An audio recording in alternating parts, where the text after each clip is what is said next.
بسم اللہ الرحمن الرحیم. شکریہ شیخ صاحب. میں آیا تو آج ای پاسپورٹ کی انوگریشن پہ تھا، لیکن بڑی اور بھی آپ نے باتیں کر دی. میں سب سے پہلے ٹیکنالوجی کی بات کرنا چاہتا ہوں. دیکھیں، دنیا میں ٹیکنالوجی نے جو سب سے بڑا کام کیا ہے، لوگوں کی زندگیاں آسان کی ہے. اور سیکنڈ جو سب سے بڑا کام کیا ہے کہ جو کیپیسٹی تھی آفیشلز کی کرپشن کرنے کی، وہ ٹیکنالوجی کی وجہ سے وہ کیپیسٹی ختم ہو گئی. جتنی بھی آپ ایکسپیریمنٹ کریں، اپنے تجربے سے دیکھیں، تو آج سے 22 سال پہلے شوکت خانم نے ہم نے پیپر لیس اپنا سارا سسٹم کر دیا تھا، اور ساری ہم نے ٹیکنالوجی کی وجہ سے سب کچھ، کوئی گنجائش نہیں رکھی کہ پرچیاں چلیں یا کچھ چلیں، جس کی وجہ سے بڑی لیول پہ کرپشن ہوتی تھی. اور اتنا زیادہ فرق پڑا ہاسپٹل پہ کہ ایک دم جیسی آپ نے پیپر لیس ہاسپٹلس کے سسٹم کیے، کرپشن بھی چھوٹی موٹی جو دوائیوں کے اندر پرچیوں پہ ہوتی تھی وہ ختم ہو گئی. ٹرانسپیرنسی آ گئی. اگر کوئی بھی غلطی ہوتی تھی تو وہ 2 منٹ کے اوپر پکڑی جاتی تھی. تو میں نے تب سے سوچا تھا کہ پاکستان کے اندر یہ جو پیٹی کرپشن ہے، دیکھیں 2 قسم کی کرپشن ہوتی ہے. ایک ہوتی ہے بڑے پیمانے میں، مثلا بڑے بڑے کانٹریکٹس کے اوپر کرپشن کی جاتی ہے. مثلا نیشنل ہائی وے اتھارٹی، اس پہ جو کرپشن کی گئی ہے وہ آپ اندازہ نہیں لگا سکتے، جو ملک کو نقصان پہنچاتی ہے. کہ اگر 2013 کے کانٹریکٹس جو نیشنل NHA کے کانٹریکٹ سڑکوں پہ دے رہے تھے، اور 2021 میں 23 کروڑ فی کلومیٹر کم پہ دے رہے تھے، تو آپ خود اندازہ لگائیں کہ کتنا زیادہ مارجن تھا جس کے اوپر پیسہ بن رہا تھا فی کلومیٹر. اور ہم نے جب وہ کیلکولیٹ کیا جتنی سڑکیں بنائی گئی، تو 1000 ارب روپے کی اس کے اوپر سائفن آف کیا گیا تھا. پیسہ سڑکوں سے نکالا گیا تھا، لوگوں کی جیبوں میں گیا تھا. تو یہ ساری چیزیں، جیسی آپ ای ٹینڈرنگ کرتے ہیں، جتنی آپ ٹیکنالوجی کا استعمال کریں گے، یہ کرپشن نیچے آ جائے گی ملک میں.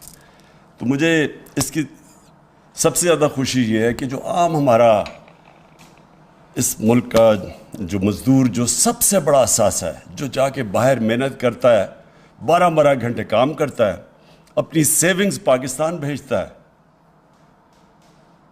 اور اس کے اوپر یعنی ریکارڈ ریمیٹنسز آئی ہیں پاکستان میں. 31 ارب ڈالر کی ریمیٹنسز آئی ہیں، جس کی وجہ سے اللہ کا کرم ہے کہ ہم ان مشکل حالات میں، جب تیل کی قیمتیں آسمانوں پہ چلی گئی ہیں، اور ہمارا جو کرنٹ اکاؤنٹ بیلنس ہے وہ افیکٹ ہوا ہے اس کی وجہ سے. کیونکہ جب تیل اتنا اوپر چلا جائے، ساری چیزیں مہنگی ہو جاتی ہیں، امپورٹس مہنگی ہو جاتی ہیں. تو یہ ہمارے بیرون ملک پاکستانی محنت کش لوگ ہیں جن کی پیسے کی وجہ سے آج ہماری اکانومی سسٹینیبل ہے. تو ان کے لیے جتنی بھی ہم آسانیاں پیدا کریں، ملک کا ہی فائدہ ہے، انسانیت کا بھی فائدہ ہے، کیونکہ وہ غریب ترین لوگ ہوتے ہیں. جس طرح میں نے کہا، 12 گھنٹے کام کرتے ہیں، پیسے سیو کرتے ہیں، گھر بھیجتے ہیں. اور میں نے بڑی مشکلات کا ان کو سامنا کرنا پڑتا ہے. ایئرپورٹ کے اوپر بیچارے پھنس جاتے ہیں، پھر جا کے جدھر وہ آفیسز میں جاتے ہیں بیچارے دھکے کھاتے پھرتے ہیں. تو یہ جو شیخ صاحب، انٹیریئر منسٹری کو میں آج خراج تحسین پیش کرتا ہوں، اور نادرا کو بھی، کہ آپ نے یہ مل کے یہ جو ای پاسپورٹ بنایا، اور یعنی آپ نے اپڈیٹ کر دیا ہے پاکستان کی بھی، یہ جو سسٹمز ماڈرن کر دیے کہ اب کوئی کیوز نہیں کرنے پڑیں گے. جس کے پاس ای پاسپورٹ ہوگا وہ سیدھا گیٹ سے نکل جائے گا بیچ میں. تو یہ جو ایئرپورٹس کے اندر مسئلے آتے ہیں، اور خاص طور پہ عام لوگوں کو، وہ بھی چلے جائیں گے. سیکیور بھی ہے، جس طرح آپ نے کہا کہ اس میں سیکیورٹی چیکس ہیں، پاسپورٹ سیکیور بھی ہو جائے گا. اور یہ جو مجھے اس سے بھی زیادہ خوشی یہ ہے کہ ٹورزم میں یہ بڑا فائدہ پہنچائے گا. دیکھیں، پاکستان کا جو فیوچر ہے نا، اس پہ ٹورزم بہت بڑا رول پلے کرے گی. ہمارا اس وقت مسئلہ ہے کہ جیسے جیسے ہماری ایکسپورٹس اوپر جا رہی ہیں لیکن ابھی بھی ہماری امپورٹس اس سے بہت زیادہ ہے. تو وہ جو گیپ ہے، ٹریڈ گیپ جسے کہتے ہیں، وہ ہمیں جب تک ہماری ایکسپورٹس کی کیپیسٹی بڑھتی نہیں جاتی کہ ہم ایکسپورٹس اپنی امپورٹ سے آگے لے جائیں، تب تک یہ جو گیپ فل ہو سکتا ہے. ایک تو ریمیٹنسز سے اوورسیز پاکستانی کرتے ہیں، دوسرا ٹورزم. پاکستان ایک وہ ملک ہے جس کو اللہ نے اس طرح کی ویرائٹی دی ہے کہ ہم ہر قسم کی ٹورزم اٹریکٹ کر سکتے ہیں، لیکن ہم نے کبھی توجہ نہیں دی ٹورزم کے اوپر، اور ٹورسٹ کے لیے آسانیاں نہیں پیدا کی. ہم نے ریزورٹس کے اوپر کبھی سوچا نہیں. ہم نے ٹورزم کو ابھی انڈسٹری بنایا ہے، اس کو پہلے انڈسٹری بنانا چاہیے تھا، اور انسینٹیوائز کرنا چاہیے تھا کہ باہر سے آئے لوگ انویسٹ کریں ریزورٹس کے اوپر. اصل میں ٹورزم صرف ایک ٹورسٹ آ جاتا ہے ملک میں، اس سے فائدہ نہیں ہوتا. ٹورسٹ ملک کے اندر آ کے جب پیسہ خرچ کرتا ہے تو ملک کو فائدہ ہوتا ہے. اس کے لیے ریزورٹس چاہیے، اس کے لیے ہم نے کبھی ان کو انسینٹیوائز نہیں کیا. ہم نے بہت بڑی ایک کام کیا ہے کہ ہم نے اسکردو کو انٹرنیشنل ایئرپورٹ بنا دیا. اس کا مطلب یہ کہ ڈائریکٹلی لوگ اب اسکردو آ سکیں گے، نہیں تو وہ آ کے بیچارے یہاں پھنستے تھے کہ موسم خراب ہوا. ادھر اسلام آباد میں لوگوں کے پاس ٹائم نہیں ہوتا کہ اگر مثلا میری 2 ہفتے کی چھٹیاں ہیں، اب میں 2-3 دن یا اسلام آباد میں انتظار نہیں کر سکتا کہ فلائٹ آئے تو میں اسکردو جاؤں. تو یہ جو اب ہم سٹیپس لے رہے ہیں، اور پھر اس کے ساتھ ای پاسپورٹ کو ٹورسٹ آتا ہے، اس کے لیے آسانیاں پیدا کریں، اور اس سے بہت آسانیاں پیدا ہوں گی. تو یہ جو ہماری انشاءاللہ ٹورسٹ انڈسٹری کو جو چیزیں انسینٹیوائز کرتی ہیں، جس میں ایک ای پاسپورٹ بھی ہے، اس سے یہ ہوگا کہ اس ملک کا آگے جا کے جو پورا پوٹینشیل ہے، جو ہم ابھی تک اس کا پوٹینشیل کے قریب بھی نہیں پہنچ سکے، یہ اللہ کی ایک اس نے ہمیں یہ تحفہ دیا ملک کہ اس کا ہم سوچ بھی نہیں سکتے کہ یہ کدھر سے کدھر پہنچ سکتا ہے اور یہ ملک کتنا خوشحال ہو سکتا ہے.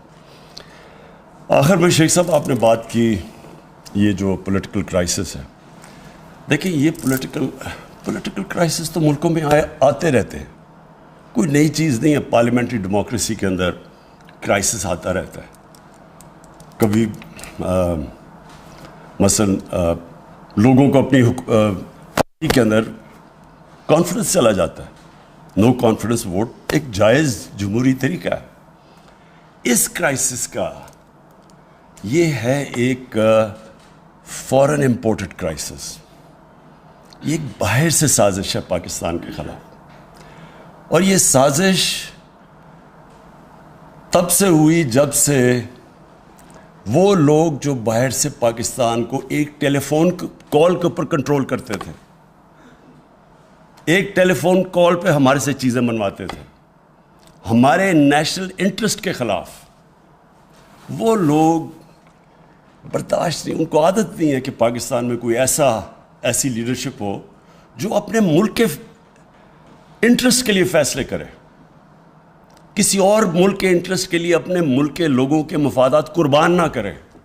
جو وار آن ٹیرر میں آپ کے سامنے ہوا ہے کہ تباہی ہوگی پاکستان کی، کوئی ایک مجھے بتا دے کہ اس جنگ میں شرکت کر کے کیا فائدہ ہوا؟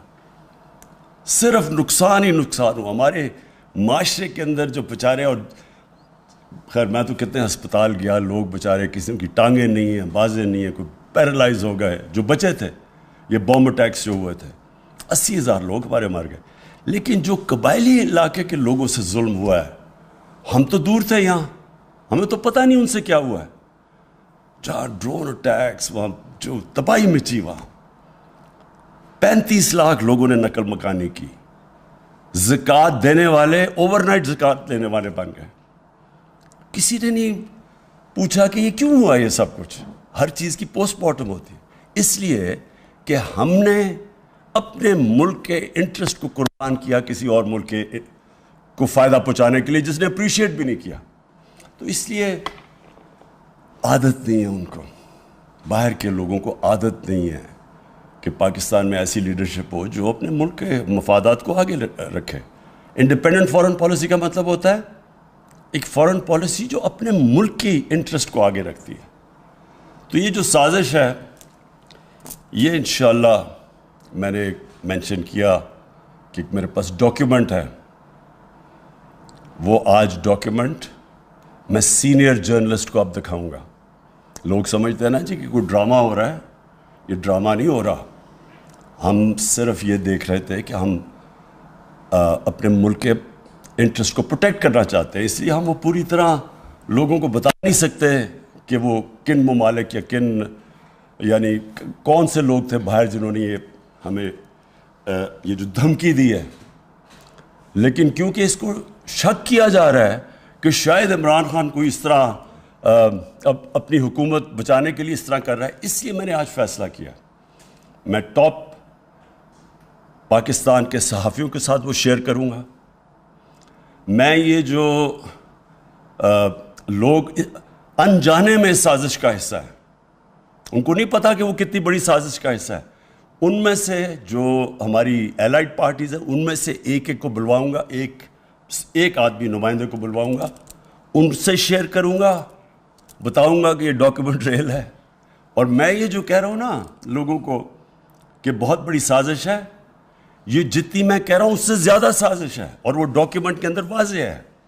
تو شیخ صاحب آج میں ان سب کو دکھاؤں گا تاکہ لوگوں نے جو فیصلہ کرنا کرے، لیکن کم از کم فیصلہ کرتے وقت یہ سوچ لیں کہ جو بھی آپ فیصلہ کریں گے کہیں آپ ایک بہت بڑی انٹرنیشنل سازش جو پاکستان کے خلاف ہو رہی ہے اس کا حصہ نہ بن جائے۔ شکریہ۔